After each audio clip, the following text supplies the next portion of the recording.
Name a truly great person who doesn't have self-discipline.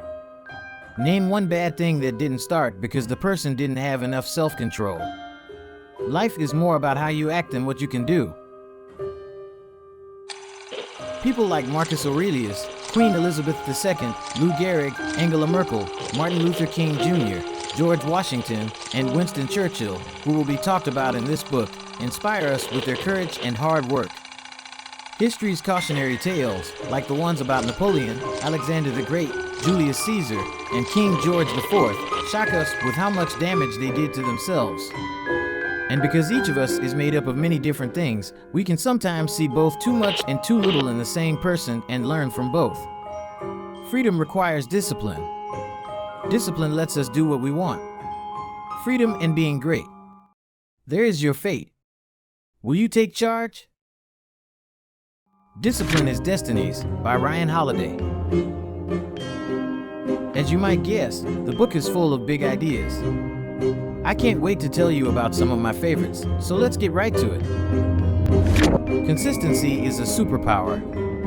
Don't worry about breaking any records. Just show up for work. No excuses. The irony is that this is also a way to set new records.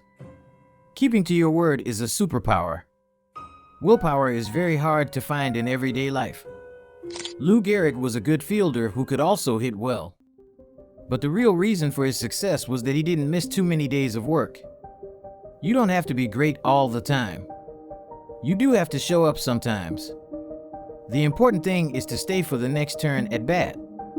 The first step to greatness is being able to do that and get through what John Steinbeck called dawdle days while writing East of Eden.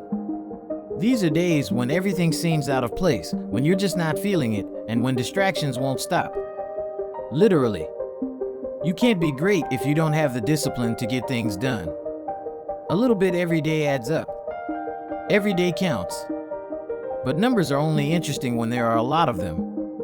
This is from Just Show Up, Chapter 1. In the first chapter of the book, there is a case study about Lou Gehrig's discipline. First baseman Lou Gehrig hung up an amazing... He played in 2,130 games in a row. Because he was so tough, people called him the Iron Horse. He set a record for the most games played in a row in MLB history. When I read Ryan's line, "Consistency is a superpower," I smiled, circled it, and then wrote down our soul force equation. If you've been keeping up, you know that I like to say soul force is the superpower that all of our favorite heroes have used in their own unique ways. Soul force was something all of our favorite heroes had. The most important thing is that you have it. We just need to make it happen, which is the point of everything we do together. So, let's talk about the soul force equation and how to turn it on. Here's how it works. From my point of view, we need to do 3 things at the highest level if we want to use our heroic soul force superpowers. First, we need to make sure that our energy is at a heroic level.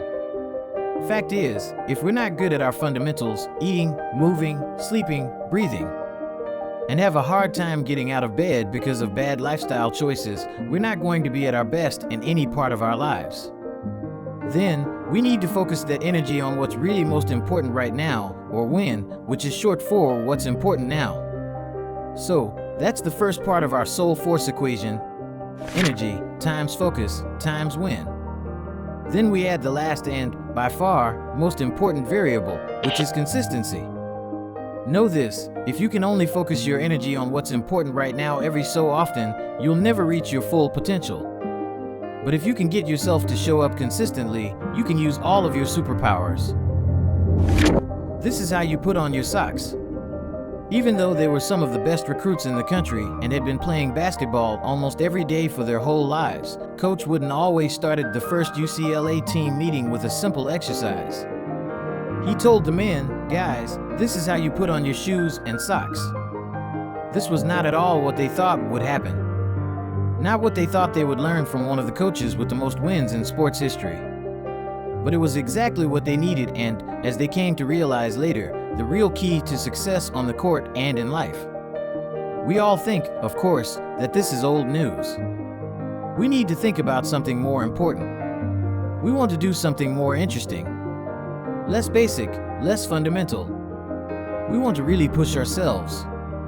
We don't want to waste time going through a list, stretching before a workout, or reading the instructions instead of just getting started.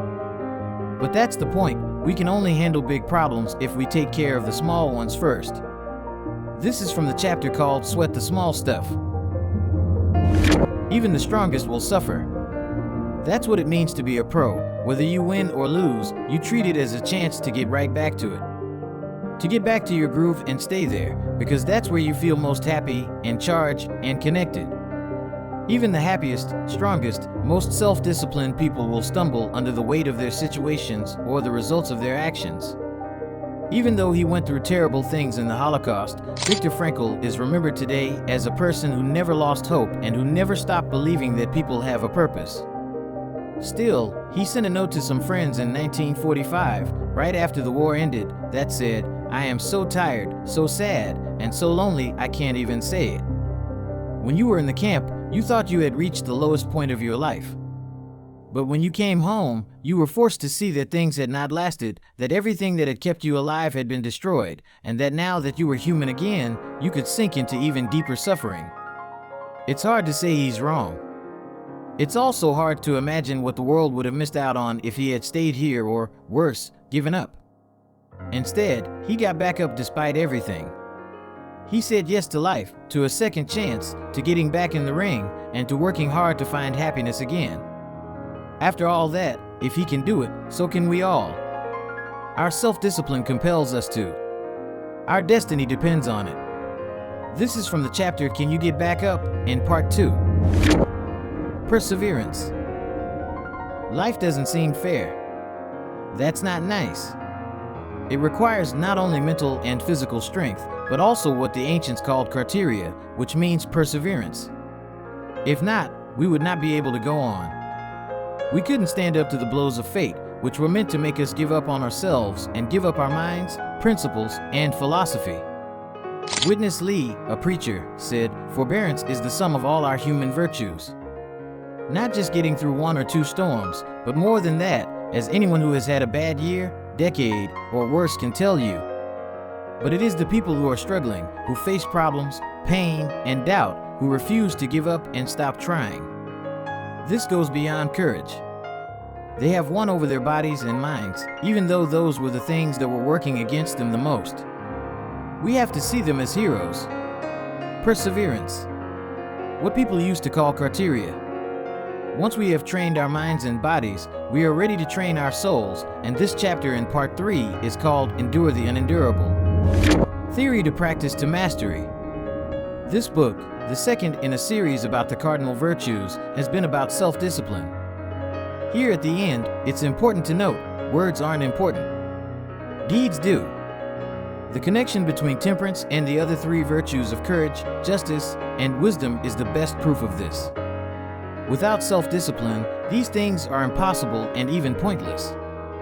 It's easy to talk about virtue. It flowed well onto these pages, which were supported by poetry, literature, and memories from over 1,000 years ago. But the point of writing this book and spending hours reading it was not just to give you something to do. Philosophy is not about that. We're all here to try to get better, trying to answer our own call, to make the difficult decision on our own. Now and later. At all times. There is a link between what you learn and what you do, but at some point, the two have to meet. We think about the truth, and then we have to do something about it. This is what the last chapter says. At the end of the day, we need to move from theory to practice, which is something we talk about all the time. Then, if we want to reach mastery, we need to show up every time. May we have the wisdom to figure out what the real game is. Self-control to do well at that game today. The courage to do something even when you're scared. And the love to do it all for a cause bigger than ourselves. It's time to be brave. Discipline is destiny.